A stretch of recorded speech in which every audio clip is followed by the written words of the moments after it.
Es la información urgente y es sin duda otro día negro para la Argentina, porque tenemos que estar hablando, a más de un año de comenzada la pandemia, de un récord histórico. Nunca jamás, desde que empezamos a hablar de todo esto en marzo del 2020, llegamos a una cifra de víctimas fatales como la que te estamos contando hoy. 663 muertes en las últimas 24 horas. Dos datos para llamar la atención. Son 102 muertos más que el récord anterior en un solo día. Por eso es una cifra que genera estupor. Uno puede decir, bueno, se veía venir, tiene que ver con aquel auge de casos, tiene que ver con la saturación de terapia intensiva, sí, pero tener la cifra de 663 muertes, que son casi tantos como las que murieron en Malvinas, en un solo día en la Argentina, genera estupor. El otro dato tiene que ver con que estas muertes son acumulables, o sea, ya se vienen acumulando día tras día y esto ha colocado a la Argentina y está colocando a la Argentina en uno de los peores lugares del mundo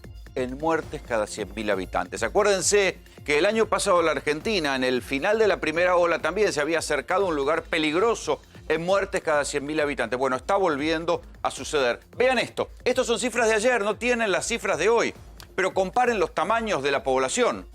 Tanto India como Brasil como México tienen mucha más población que la Argentina. Entonces India es el récord, es el lugar que se está estudiando hoy como un peligro mundial. 3.700 muertos en un día. Brasil, 3.025 muertos en un día. Estados Unidos, gracias a la vacunación, bajó 853. Colombia, 463. La Argentina, 412. La cifra que te dábamos ayer. Ojo que hay que comparar, que Colombia y la Argentina tienen casi la misma población. Colombia tiene 50 millones de habitantes, un poquito más que la Argentina. Son los dos casos en los cuales hay que mirarse, porque cuando uno ve la progresión en la segunda ola de la cantidad de casos cada 100.000 habitantes y ahora analiza las muertes cada 100.000 habitantes, la Argentina está creciendo peligrosamente. Y te digo más, México por detrás de la Argentina, 395 víctimas fatales. Hace muy poco tiempo hablábamos horrorizados de México diciendo que estaba incendiado con el COVID. Está por debajo de la Argentina.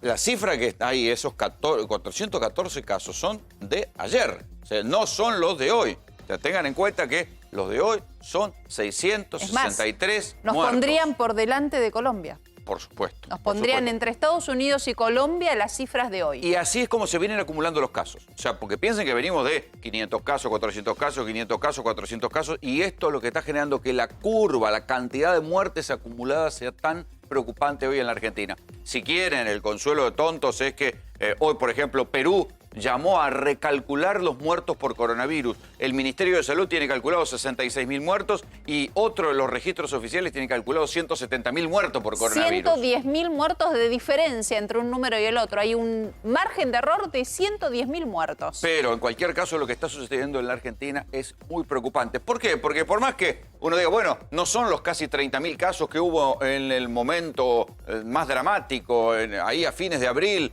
bueno, pero son 24.000. Y si hay 24.000 casos, esto garantiza que la tasa de muertes va a seguir siendo altísima. Y porque nosotros nos preguntamos cuántos de estas víctimas fatales tendrán que ver con la búsqueda de camas, con las demoras en los traslados, con los traslados por oxígeno, con todo lo nuevo que empezamos a contar de esta crisis. Con el inminente colapso. Aquel informe, acuérdense, nosotros hace 15 días le dijimos, el gobierno maneja un informe que no quiere dar a conocer, que nadie se anima a decir y que hable de un inminente colapso del sistema sanitario. ¿Qué tiene que ver este inminente colapso? Obviamente estamos hablando de las principales ciudades, de Santa Fe, de Córdoba, de la ciudad de Buenos Aires, de la provincia de Buenos Aires, del conurbano más bien. Ese inminente colapso se traduce en falta de oxígeno, en problemas para conseguir los calmantes, en problemas para conseguir camas comunes y camas COVID.